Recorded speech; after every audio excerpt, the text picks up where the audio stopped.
Pemirsa, hari ini Pengadilan Negeri Jakarta Pusat kembali menggelar sidang lanjutan atas kasus pembunuhan menggunakan racun sianida oleh terdakwa Jessica Wongso terhadap Iwayan Mirna Salihin.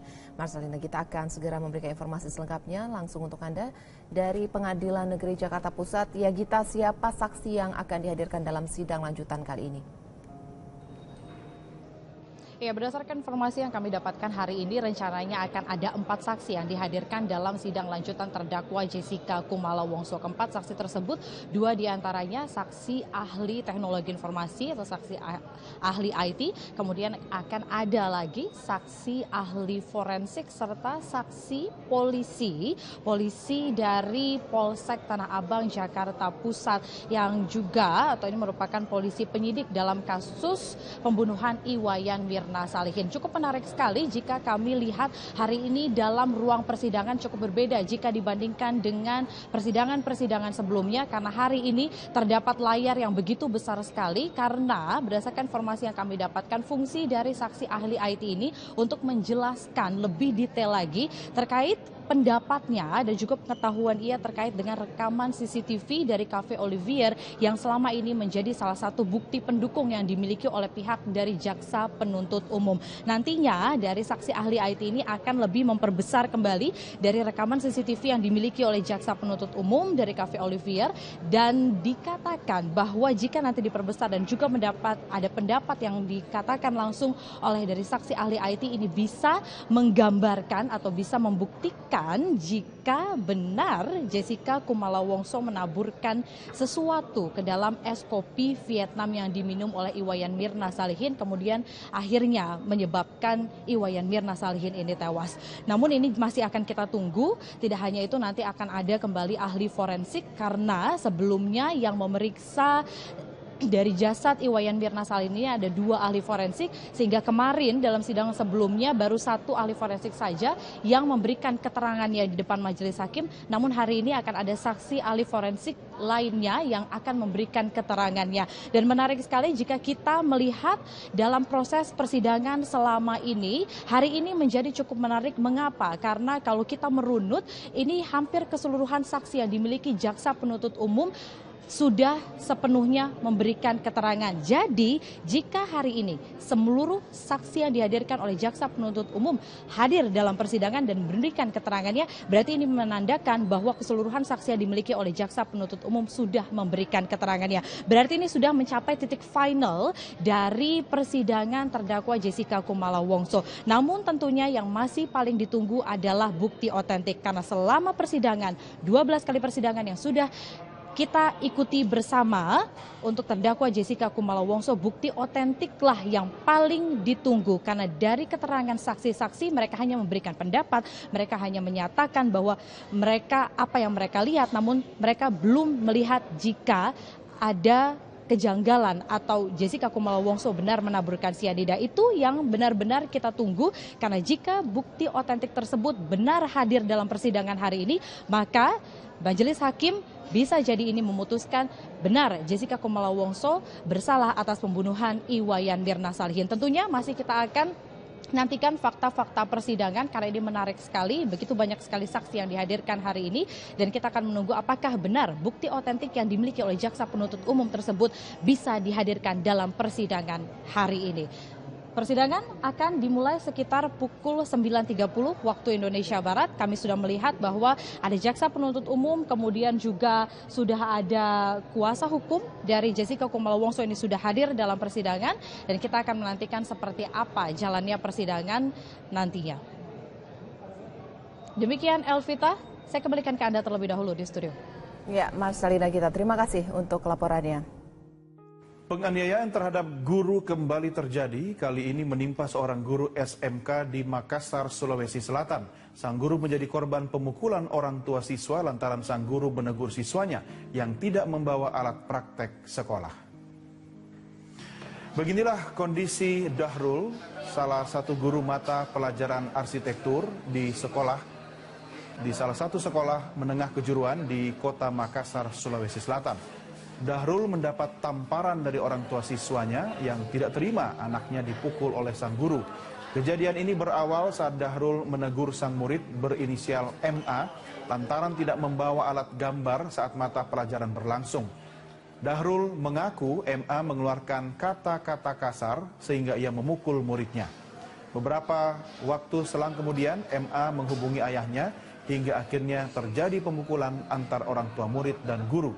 Kasus pemukulan ini sedang ditangani aparat Polsek Tamalate, Makassar untuk dilakukan penyelidikan lebih lanjut.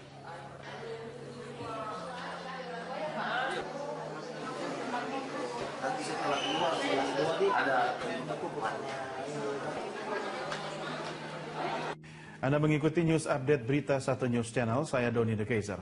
Puluhan warga di Kabupaten Tegal dan Kota Tegal tertipu Biro Travel. Mereka tidak kunjung diberangkatkan kendati sudah membayar ratusan juta rupiah. Warga yang tertipu mendatangi kantor Biro Travel dan Umroh Nazuro Ijabah Utama di Kompleks Ruko Jalan Raya Karanganyar, Tegal, Jawa Tengah. Mereka datang menuntut pengembalian uang yang sudah dibayarkan. Warga kecewa lantaran kantor dalam kondisi kosong. Warga merasa ditipu oleh pengelola Biro Umroh Wirawan Prasetya karena sudah menyetorkan uang ratusan juta rupiah namun tak kunjung diberangkatkan meski telah menunggu hampir 4 bulan. Salah seorang warga, Alok Sugito, mengaku tertipu sekitar 95 juta rupiah untuk mendaftar berangkat umroh bersama istri dan 2 anaknya. Ia dijanjikan akan diberangkatkan pada bulan Mei, namun sampai saat ini tak kunjung diberangkatkan ke Tanah Suci. Kembalikan saja daripada mundur-mundur dan jelas. Itu alasannya apa itu? Ya. Alasannya apa itu? Alasannya itu bisa ada ini. Setelah didata sama Pak Haji Saifuddin kan dananya kan waktunya untuk dipakai untuk dana talangan. Atau pengakuan atau curhatan Freddy Budiman di tahun 2014 ini disampaikan oleh salah satu anggota dari Kontras yakni Haris Azhar dan tentunya sontak menjadi trending di berbagai sosial media terkait curhatan dari Freddy Budiman, di mana tentunya ini kedua institusi yang terseret dalam curhatan itu ada jajaran kepolisian, pejabat dan juga BNN. Dan Haris sempat melontarkan pernyataan pada tahun 2014 dirinya pernah bertemu Freddy Budiman dan sempat bercerita terkait keterlibatan oknum polisi dan juga BNN. Ini dia beberapa headline pemberitaan terkait pengakuan Freddy Budiman kepada koordinator Kontras Haris Azhar. Kita lihat dulu respon dari para netizen, sempat menjadi trending sekali di Twitter Indonesia. Kita percaya masih banyak aparat baik di Indonesia. Semoga saja terbongkar dengan tuntas ya. Terima kasih Ochan Sangaji sudah mencuitkan opini Anda. Anda juga bisa memention ke akun kami @netnews_metro_tv. Pengakuan Freddy Budiman menunjukkan bahwa kaum bandar sudah memperkaya banyak oknum aparat karena oknum jahat itulah narkotika merakyat. @Blontangpur, terima kasih juga sudah mencuitkan opini Anda. Kita lihat lagi respon yang lainnya. Mega skandal yang libatkan petinggi selalu menguap tanpa jejak, dengan tagarnya Saweran dan juga Freddy Budiman. Untuk langsung mengkonfirmasi sudah hadir di sini koordinator Kontras Mas Haris Azhar. Mari masuk ke sini. Bang, terima kasih sudah hadir. Sama-sama. Bang, boleh tahu dulu tidak pertama kali kenal dengan Freddy di tahun 2014, awal kedekatan? Kan kayaknya kalau mau curhat harus dekat dulu nih. Ada prosesnya seperti apa dan berapa lama? Saya ketemu hanya 1 kali. Waktu kita ngobrol itu. Jadi waktu itu saya tahun 2014 lagi rame soal kampanye Pilpres. Dan saya waktu itu lagi ada perjalanan memang agak keliling Jawa lah. Saya ke Surabaya, ke Malang, terus jadi jauh-jauh hari sebelumnya diminta sama oleh pelayan rohani di Nusa Kambangan untuk dibilang Pak Haris bisa nggak datang ke Nusa Kambangan karena ada beberapa yang mau ketemu. Karena pelayan rohani ini kan suka dengar ceritanya para narapidana. Nah, ada beberapa yang diduga ada rekayasa kasus. Lalu oke, dari situ saya berangkat ke Nusa Kambangan gitu. Itu sekitar pertengahan Juni 2014 ya? 2014. Lalu ketemu dengan beberapa narapidana, cerita apa segala macam. Di tengah-tengah itu dikasih tahu juga ini si Freddy Budiman dan John K mau ngobrol. Saya bilang oke. Ngobrolnya pada saat itu ada petugas dan lain-lain kan? Oh iya, saya nggak tidak dibiarkan sendirian. Jadi pelayan rohaninya ikut, Ibu Yani itu. Lalu ada satu lagi Pak Andreas, ada Pak Sitinjak, Kalapasnya ikut menemani.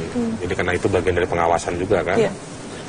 Sudah saya masuk ke dalam area LP, tidak boleh bawa elektronik, semua titip di depan, pasti tinjak cukup tegas ya. Jadi kita hanya boleh bicara, ngobrol. Sudah saya ngobrol, dibawa itu setelah saya ngobrol dengan Yusman, anak yang dihukum mati itu, kena vonis hukuman mati dan kakak iparnya, terus dipanggil Freddy Budiman dan si John K. Awalnya John K cerita macam-macam berapa hal gitu, saya dengar aja gitu, sambil ketawa, sambil ngobrol-ngobrol gitu. Ngobrol santai berarti ya? Ngobrol santai setengah jam, terus kemudian Freddy Budiman yang ngobrol. Nah waktu Freddy Budiman cerita, itu ceritanya, wah sampai di ujungnya tuh saya bilang begini, wah ini dibikin film bagus nih ceritanya. Ya, gitu. dibikin film dia. Oh, iya, bikin film. Terus tapi saya tanya, ini semua keterangannya ada di mana? Ya. Itu yang tertulis segala macam. Tapi memang maksudnya ketika curhatan itu, apalagi kan memang kita mengetahui akhirnya leak begitu ya, bocor ke media sosial. Anda yang mengatakan bahwa ada pengakuan. Ini kenapa baru sekarang momentumnya Anda memanfaatkan di tahun 2016 ini? Saya bukan orang yang dapat buka, bukan seperti itu. Bukankah kalau misalnya dapat buka malah mungkin akhirnya terkuak fakta baru yang akan malah mempercerah? Perdebatan itu ada dan saya tidak menolak perdebatan itu. Saya juga tidak perlu membela diri kenapa baru sekarang, kenapa dulu tidak dan lain-lain, bukan. Saya cuma merasa bahwa oke, dapat informasi ini coba kita follow up. Begitu beberapa bulan kemudian kita coba cari pledoinya, coba hubungi si pengacaranya. Kita coba cari informasi di kasus yang terkait dengan Freddy Budiman. Ada beberapa informasi sebenarnya yang menarik. Seperti misalnya? Tentang jaringnya dengan siapa dan bagaimananya itu bisa dikembangkan sebetulnya. Dan juga misalnya coba cari pledoinya waktu itu, kemarin saya lihat di media sudah bukan dirilis tapi ada media yang sudah membaca dan naik. Katanya pledoinya tidak seperti itu. Dibantai ya, tapi apakah ada permintaan khusus tidak dari Freddy atau almarhum Freddy mengatakan bahwa Bang jangan dibuka? Tidak ada. Tidak. Saya hanya merasa begini. Saya coba cari informasi tambahan dan lain-lain, tidak ada. Lalu saya sudah idle saja, saya nggak bisa ngapa-ngapain kan. Tapi saya juga sambil melihat sebetulnya informasi ini bisa disampaikan ke siapa.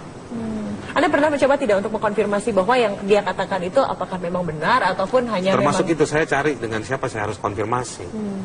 Karena ini informasinya kan ada orang bilang istilahnya bombastis, lumayan seru misalnya. Tapi saya juga coba melihat di dalam pemerintahan para penegak hukum siapa yang saya harus bisa ajak bicara. Sudah ada yang digandeng untuk diajak bicara mengenai hal ini? Tidak ada, karena saya mau melihatnya begini. Waktu itu pemerintahan baru, Joko Widodo terpilih. Nggak lama kemudian rame soal KPK Polri. Saya melihat bahwa wah ini kalau urusan besar kayak gini rupa-rupanya tidak bisa dihandle. Gitu. Dan saya juga berupaya supaya tidak mau bikin ramai karena terlalu tambah rumit nanti. Malah complicated gitu. Ya. Terserah mau dibilang saya kontributif buat pemerintahan Jokowi atau enggak, tapi saya merasa bahwa yang soal KPK Polri ini udah rame ini. Dan saya akhirnya tidak mau buka itu. Terakhir saya lihat dia akhirnya masuk ke eksekusi namanya dalam daftar yang ketiga. Menurut saya ya sudahlah, ini kesempatan. Pada siapa saya bicara? Saya coba hubungi Johan Budi. Terus terang aja saya secara personal saya punya rasa hormat sama Johan Budi. Saya merasa bahwa dia komunikatif. Kita pernah berkomunikasi beberapa hal sebelumnya untuk urusan yang lain. Dan saya coba hubungi dia lagi saat 4 hari sebelum eksekusi. Dia responnya cukup bagus. Dia bilang saya akan bicarakan ke presiden.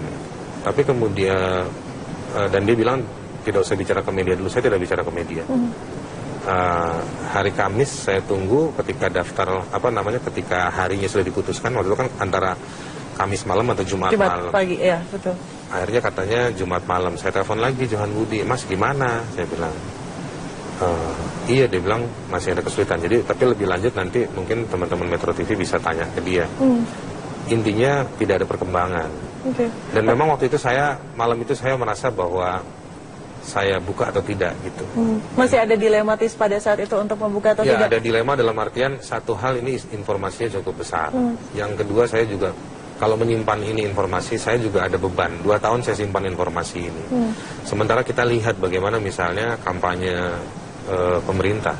Narkoba itu kejahatan luar biasa dan lain-lain. Tapi di sisi lain kan saya menghargai loh ya kerja polisi, BNN, bahkan TNI yang bikin sweeping di komplek Kostrad itu saya menghormati. Tapi informasi ini bukan untuk mendinai semua kerja itu. Tapi informasi ini dalam rangka untuk memperkuat. Karena kan banyak yang terjadi di lapangan. Di mana di sektor yang bawahnya gitu. Nah, barangkali yang dimaksud dengan luar biasa itu ada struktur yang seperti ini. Ya, tapi intinya adalah ketika dengan hadirnya informasi ini juga akan menguak untuk memutus mata rantai peredaran narkoba di Indonesia, bukan dimanfaatkan dalam konteks-konteks tertentu. Saya tidak punya niatan apa-apa. Saya dituduh mau cari popularitas. Saya kalau cari popularitas nggak dengan cara begini. Gitu. Tapi saya ini betul. Saya ingin ada ini bergulir gitu ya.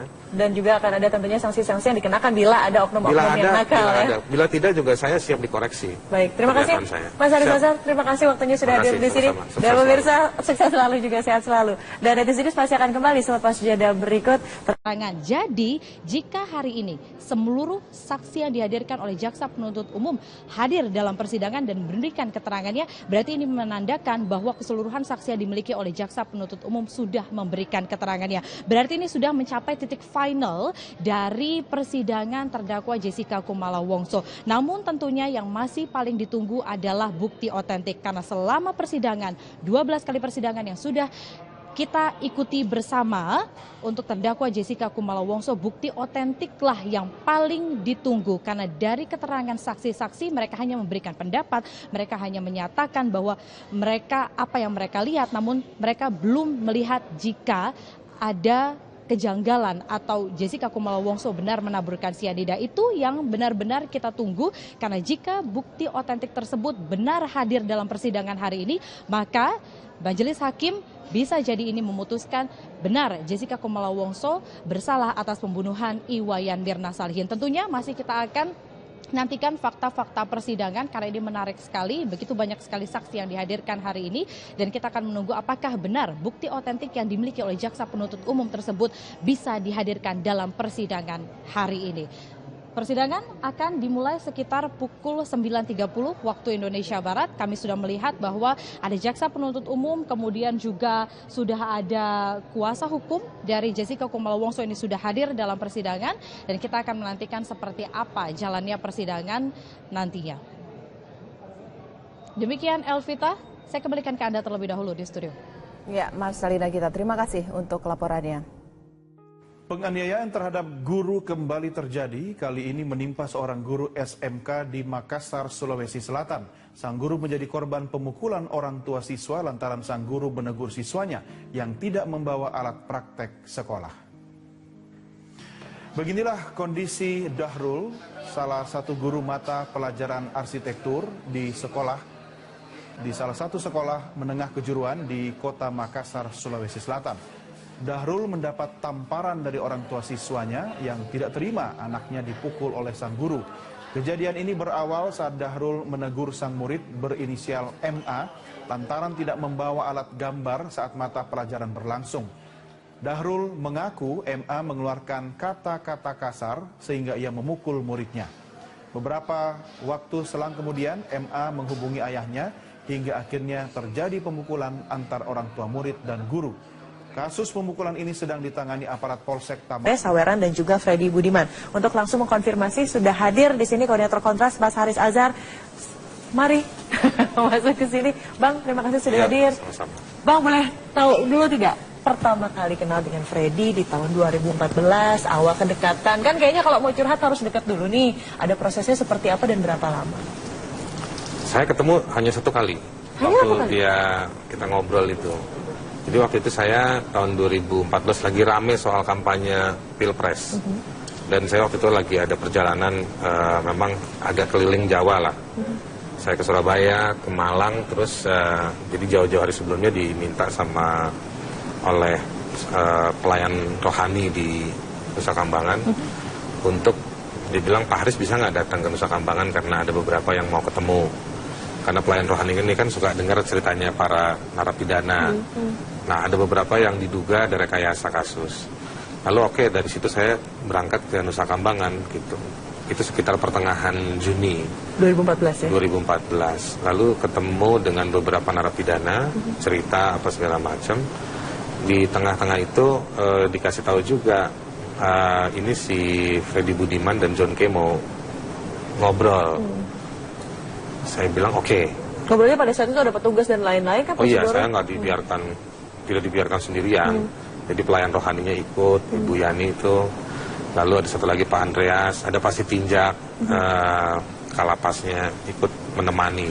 Jadi karena itu bagian dari pengawasan juga kan. Iya. Sudah saya masuk ke dalam area LP, tidak boleh bawa elektronik, semua titip di depan, pasti tinjak cukup tegas ya. Jadi kita hanya boleh bicara, ngobrol. Sudah saya ngobrol, dibawa itu setelah saya ngobrol dengan Yusman, anak yang dihukum mati itu, kena vonis hukuman mati dan kakak iparnya, terus dipanggil Freddy Budiman dan si John K. Awalnya John K cerita macam-macam berapa hal gitu, saya dengar aja gitu, sambil ketawa, sambil ngobrol-ngobrol gitu. Ngobrol santai berarti ya? Ngobrol santai setengah jam, terus kemudian Freddy Budiman yang ngobrol. Nah waktu Freddy Budiman cerita, itu ceritanya, wah sampai di ujungnya tuh saya bilang begini, wah ini dibikin film bagus nih ceritanya. Ya, gitu. dibikin film dia. Oh iya, bikin film. Terus tapi saya tanya, ini semua keterangannya ada di mana? Ya. Itu yang tertulis segala macam. Tapi memang maksudnya ketika curhatan itu, apalagi kan memang kita mengetahui akhirnya leak begitu ya, bocor ke media sosial.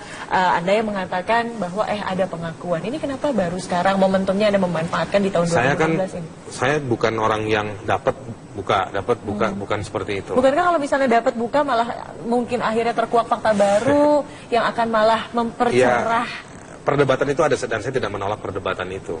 Saya juga tidak perlu membela diri kenapa baru sekarang, kenapa dulu tidak dan lain-lain, bukan. Saya cuma merasa bahwa oke, dapat informasi ini coba kita follow up. Begitu beberapa bulan kemudian kita coba cari pledoinya, coba hubungi si pengacaranya. Kita coba cari informasi di kasus yang terkait dengan Freddy Budiman. Ada beberapa informasi sebenarnya yang menarik. Seperti misalnya? Tentang jaringnya, dengan siapa dan bagaimananya itu bisa dikembangkan sebetulnya. Dan juga misalnya coba cari pledoinya waktu itu, kemarin saya lihat di media sudah bukan dirilis, tapi ada media yang sudah membaca dan naik. Katanya pledoinya tidak seperti itu. Dibantai ya, tapi apakah ada permintaan khusus tidak dari Freddy atau almarhum Freddy mengatakan bahwa Bang jangan dibuka? Tidak ada. Tidak. Saya hanya merasa begini. Saya coba cari informasi tambahan dan lain-lain, tidak ada. Lalu saya sudah idle saja, saya nggak bisa ngapa-ngapain kan. Tapi saya juga sambil melihat sebetulnya informasi ini bisa disampaikan ke siapa. Anda pernah mencoba tidak untuk mengkonfirmasi bahwa yang dia katakan itu apakah memang benar ataupun hanya termasuk itu saya cari dengan siapa saya harus konfirmasi. Karena ini informasinya kan ada orang bilang istilahnya bombastis, lumayan seru misalnya. Tapi saya juga coba melihat di dalam pemerintahan para penegak hukum siapa yang saya harus bisa ajak bicara. Sudah ada yang digandeng untuk diajak bicara mengenai hal ini? Tidak ada, karena saya mau melihatnya begini. Waktu itu pemerintahan baru, Joko Widodo terpilih. Nggak lama kemudian rame soal KPK Polri. Saya melihat bahwa wah ini kalau urusan besar kayak gini rupa-rupanya tidak bisa dihandle.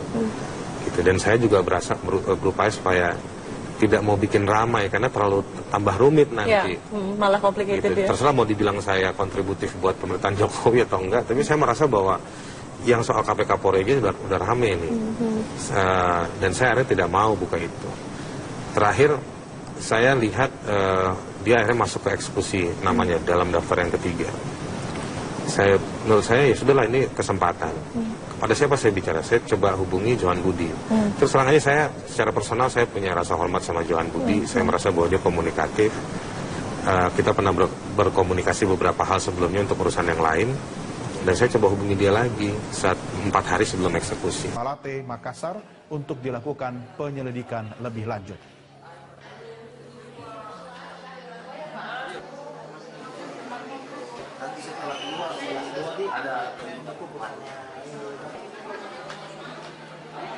Anda mengikuti news update berita 1 News Channel, saya Doni The Kaiser. Puluhan warga di Kabupaten Tegal dan Kota Tegal tertipu Biro Travel. Mereka tidak kunjung diberangkatkan kendati sudah membayar ratusan juta rupiah. Warga yang tertipu mendatangi kantor Biro Travel dan Umroh Nazuro Ijabah Utama di Kompleks Ruko Jalan Raya Karanganyar, Tegal, Jawa Tengah. Mereka datang menuntut pengembalian uang yang sudah dibayarkan. Warga kecewa lantaran kantor dalam kondisi kosong. Warga merasa ditipu oleh pengelola Biro Umroh Wirawan Prasetya karena sudah menyetorkan uang ratusan juta rupiah namun tak kunjung diberangkatkan meski telah menunggu hampir 4 bulan. Salah seorang warga, Alok Sugito, mengaku tertipu sekitar 95 juta rupiah untuk mendaftar berangkat umroh bersama istri dan 2 anaknya. Ia dijanjikan akan diberangkatkan pada bulan Mei, namun sampai saat ini tak kunjung diberangkatkan ke Tanah Suci. Kembalikan saja daripada mundur-mundur dan jelas. Itu alasannya apa itu? Ya. Alasannya apa itu? Alasannya itu bisa ada ini. Setelah didetes sama Pak Haji Saifuddin kan dananya kan katanya untuk dipakai untuk dana talangan. Atau pengakuan atau curhatan Freddy Budiman di tahun 2014 ini disampaikan oleh salah satu anggota dari Kontras yakni Haris Azhar dan tentunya sontak menjadi trending di berbagai sosial media terkait curhatan dari Freddy Budiman, di mana tentunya ini kedua institusi yang terseret dalam curhatan itu ada jajaran kepolisian, pejabat dan juga BNN, dan Haris sempat melontarkan pernyataan pada tahun 2014 dirinya pernah bertemu Freddy Budiman dan sempat bercerita terkait keterlibatan oknum polisi dan juga BNN. Ini dia beberapa headline pemberitaan terkait pengakuan Freddy Budiman kepada koordinator Kontras Haris Azhar. Kita lihat dulu respon dari para netizen, sempat menjadi trending sekali di Twitter Indonesia. Kita percaya masih banyak aparat baik di Indonesia. Semoga saja terbongkar dengan tuntas ya. Terima kasih Ochan Sangaji sudah mencuitkan opini Anda. Anda juga bisa memention ke akun kami @netnews_metro_tv. Pengakuan Freddy Budiman menunjukkan bahwa kaum bandar sudah memperkaya banyak oknum aparat karena oknum jahat itulah narkotika rakyat. @Blongtakpur, terima kasih juga sudah mencuitkan opini Anda. Kita lihat lagi respon yang lainnya. Mega skandal yang libatkan petinggi selalu menguap tanpa jejak dengan tagar.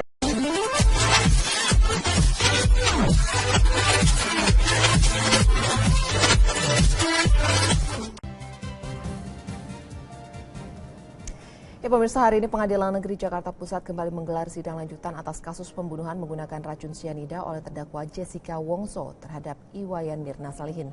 Marcelina, kita akan segera memberikan informasi selengkapnya langsung untuk Anda dari Pengadilan Negeri Jakarta Pusat. Ya Gita, siapa saksi yang akan dihadirkan dalam sidang lanjutan kali ini? Ya, berdasarkan informasi yang kami dapatkan hari ini rencananya akan ada 4 saksi yang dihadirkan dalam sidang lanjutan terdakwa Jessica Kumala Wongso. Keempat saksi tersebut, 2 diantaranya saksi ahli teknologi informasi atau saksi ahli IT, kemudian akan ada lagi saksi ahli forensik serta saksi polisi dari Polsek Tanah Abang Jakarta Pusat yang juga atau ini merupakan polisi penyidik dalam kasus pembunuhan Iwayan Mirna Salihin. Cukup menarik sekali jika kami lihat hari ini dalam ruang persidangan cukup berbeda jika dibandingkan dengan persidangan-persidangan sebelumnya, karena hari ini terdapat layar yang begitu besar sekali karena berdasarkan informasi yang kami dapatkan fungsi dari saksi ahli IT ini untuk menjelaskan lebih detail lagi terkait pendapatnya dan juga pengetahuan ia terkait dengan rekaman CCTV dari Cafe Olivier yang selama ini menjadi salah satu bukti pendukung yang dimiliki oleh pihak dari jaksa penuntut umum.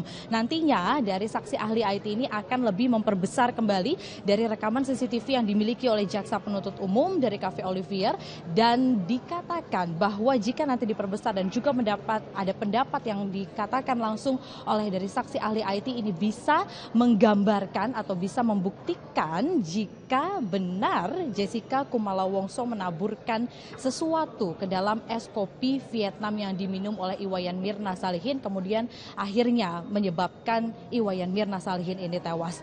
Namun ini masih akan kita tunggu, tidak hanya itu nanti akan ada kembali ahli forensik karena sebelumnya yang memeriksa dari jasad Iwayan Mirna Salihin ini ada 2 ahli forensik, sehingga kemarin dalam sidang sebelumnya baru 1 ahli forensik saja yang memberikan keterangannya di depan majelis hakim. Namun hari ini akan ada saksi ahli forensik lainnya yang akan memberikan keterangannya. Dan menarik sekali jika kita melihat dalam proses persidangan selama ini, hari ini menjadi cukup menarik. Mengapa? Karena kalau kita merunut, ini hampir keseluruhan saksi yang dimiliki jaksa penuntut umum sudah sepenuhnya memberikan keterangan.